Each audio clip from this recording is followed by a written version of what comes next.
Frau Lang angucken, wenn Sie sich Frau Baerbock angucken, das sind Leute, die vielleicht nicht auf der Payroll Washingtons stehen, aber die ihre Karriere gemacht haben mit Unterstützung transatlantischer Organisationen. Und das wirkt sich aus wie Goethes Gretchen. Halb zog es sie, halb sank sie hin. Das ist natürlich Willfährigkeit gegenüber den Vereinigten Staaten und den Ansagen aus Washington. Und da soll durch das herrschende Parteienkartell eine Politik des Krieges und des Sozialabbaus durchgesetzt werden, die sich gegen die eigene Bevölkerung richtet. Aber das ist auch der Versuch des Machterhalts einer extrem schwachen Regierung. Schauen Sie sich die Wahlergebnisse der SPD an, dann wissen Sie, wie schwach die sind. Die eigentlichen Treiber dieser Entdemokratisierung, das ist vor allem die Grüne Partei. Und die Grüne Partei, das ist auch die Partei, die am stärksten transatlantisch korrumpiert ist. Wenn sich Frau Lang angucken, wenn Sie sich Frau Baerbock angucken, das sind Leute, die vielleicht nicht auf der Payroll Washingtons stehen, aber die ihre Karriere gemacht haben mit Unterstützung transatlantischer Organisationen. Und das wirkt sich aus. Und ich gehe davon aus, dass diese Menschen nicht mehr die Interessen der deutschen Bevölkerung vertreten. Was auffällt, das ist, dass bei diesem Spitzenpersonal der persönliche Geltungsdrang die Fähigkeiten doch deutlich überragt. Und das sehe ich vor allem bei jungen Frauen wie Frau Baerbock oder bei Frau Kallas aus Estland, aber auch bei vielen anderen. Ich habe neulich ein Hintergrundgespräch erlebt bei der Deutschen Gesellschaft für Auswärtige Politik. Da sagt die damalige politische Direktorin im Auswärtigen Amt und heutige Botschafterin der Bundesrepublik Deutschland in Kanada, Tjorven Bellmann: wir halten derzeit nichts, Entschuldigung, wir halten nichts von Vorschlägen aus dem globalen Süden, den Krieg in der Ukraine derzeit zu beenden. Meine Begleiterin und ich, wir schauen uns an. Dann tritt eine weitere Frau aus dem Kreis der Deutschen Gesellschaft für Auswärtige Politik auf, die in meiner Wahrnehmung hochschwanger war und spricht den Satz: Wenn Putin Krieg will, soll er ihn bekommen. Ich weiß nicht, ob diese Damen über ihre Kinder nachdenken oder ob sie überhaupt in irgendeiner Weise eine Vorstellung davon haben, was Krieg heißt. Ich war in 3 Kriegen. Ich habe eine Vorstellung davon, was Krieg heißt. Und jetzt Ja, kommen welche, die ihre Karrieren dadurch gemacht haben, dass sie anderen die Aktentasche hinterhergetragen haben. Mit solchen Sprüchen. Deswegen mein Urteil: Bei diesem Personal überragt der Geltungsdrang die Fähigkeiten. Und ich sage Ihnen noch was. Wenn politisches Spitzenpersonal stehen geblieben ist auf dem Niveau kindlichen Spracherwerbs, dann wirkt jeder, der 3 deutsche Sätze fehlerfrei sprechen kann, wie ein Putin-Versteher. Das ist das Dilemma der politischen Diskussion heute. Wir haben in Europa durchgängig transatlantisch korrumpierte Eliten.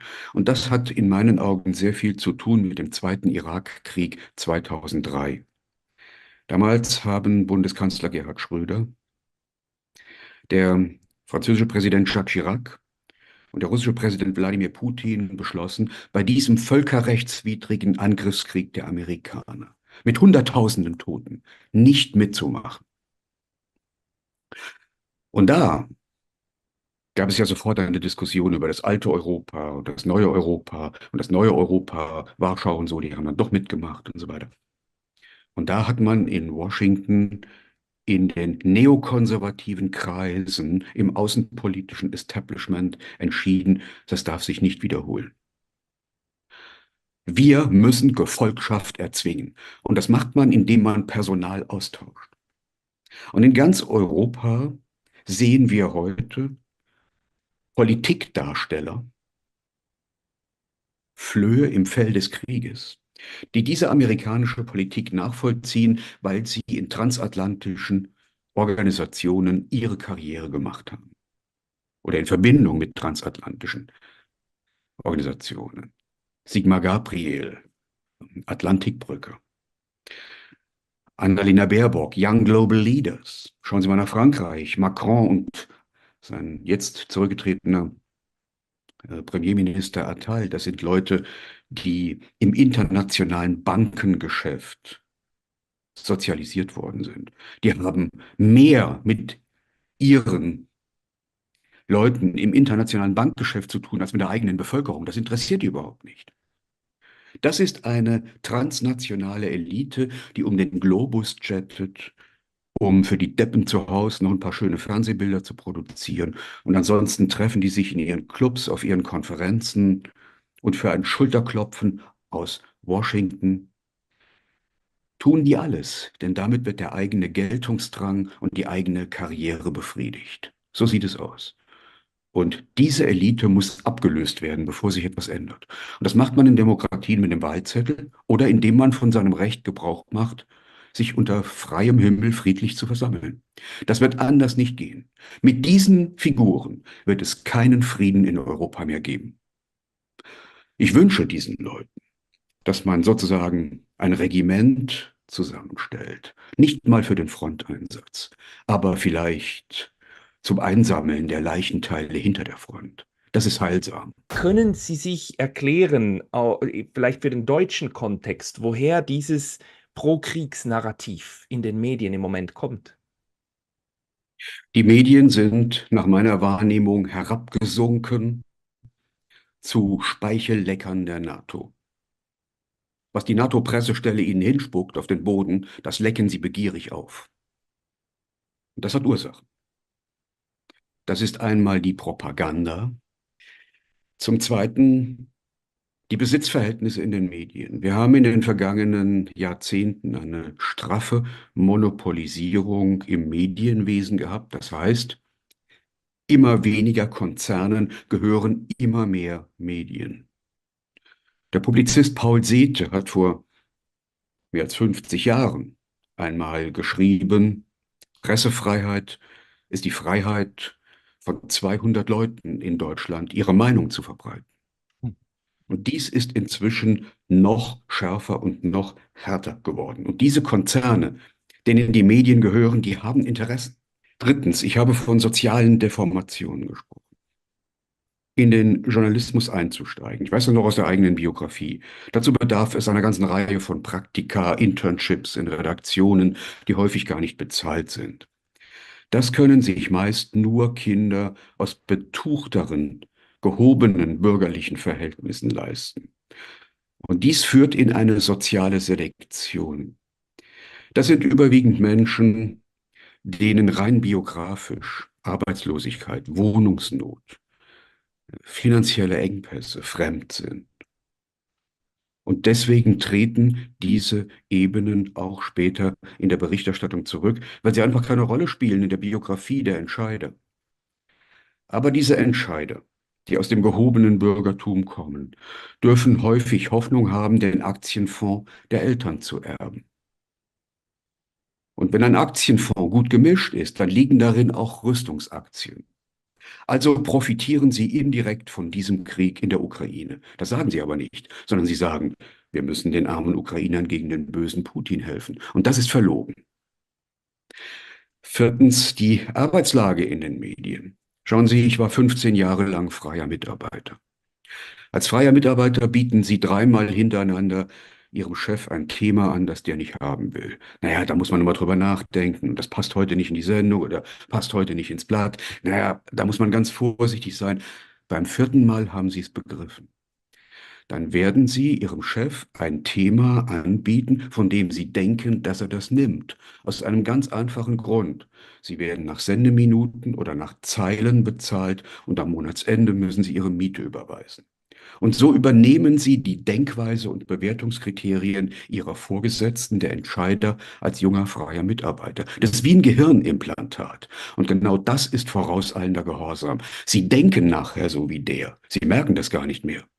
Und deswegen merken diese Menschen ihre schleichende Anpassung auch nicht mehr. Der amerikanische Schriftsteller Upton Sinclair hat vor vielen, vielen Jahren einmal geschrieben, Es ist schwer, einen Menschen von etwas zu überzeugen, wenn sein Gehalt davon abhängt, dass er es nicht versteht. Und natürlich sind diese Leute auch Getriebene. Wenn Sie mal die Fachliteratur betrachten, dann kann man zeigen, wirtschaftsgeschichtlich und soziologisch, dass in allen entwickelten Industrienationen des Westens seit etwa 4 Jahrzehnten die Profitrate fällt. Die Profitrate, das ist das Verhältnis des Gewinns zum eingesetzten Kapital. Und das verschlechtert sich für die Unternehmen. Und da wird das Kapital nervös. Und ein Fall der Profitrate, dem kann man entgegenwirken, beispielsweise durch Senkung der Löhne, durch Rationalisierung, durch die Verbilligung der Produktion, durch die Erschließung neuer Märkte und die Ausweitung der Produktion, durch die Beschaffung billigerer Grundstoffe, aber auch durch einen Krieg. Denn der Krieg führt zur Zerstörung von Kapital und dann kann die ursprüngliche Akkumulation wieder beginnen. Und alle diese Möglichkeiten bietet die Ukraine. Schwarzerdeböden ermöglichen eine expansive landwirtschaftliche Produktion. Seltene Erden, Rohstoffe, die billig zu beschaffen sind. Der selbsternannte außenpolitische Vordenker der CDU, Kiesewetter, hat ja darauf hingewiesen. Billige Arbeitskräfte. Und jetzt der Krieg. Und da muss man sagen, der Krieg wird von den Verwertungszwängen des Kapitals angetrieben. Jetzt schauen wir uns mal an, wem die Unternehmen in Deutschland gehören. Bei allen großen Unternehmen, bei fast allen großen Unternehmen, auch bei vielen Mittelständlern, hocken amerikanische Finanzinvestoren mit drin. Allen voran BlackRock, Vanguard und wie sie alle heißen. Jetzt schauen wir auf die Ukraine. BlackRock und JP Morgan haben mit dem ukrainischen Staat einen Vertrag unterzeichnet, dass diese beiden Finanzinvestoren die Staatsschulden der Ukraine managen. Also mit Schulden kann man Geld verdienen. Vor allem, wenn man weiß, dass nachher die Belastungen alle auf die Europäische Union und deren Steuerzahler abgewälzt werden. Da gibt es noch Provisionen fürs Management. Und da sieht man doch, wer an diesem Krieg ein Interesse hat. Das sind internationale Finanzinvestoren.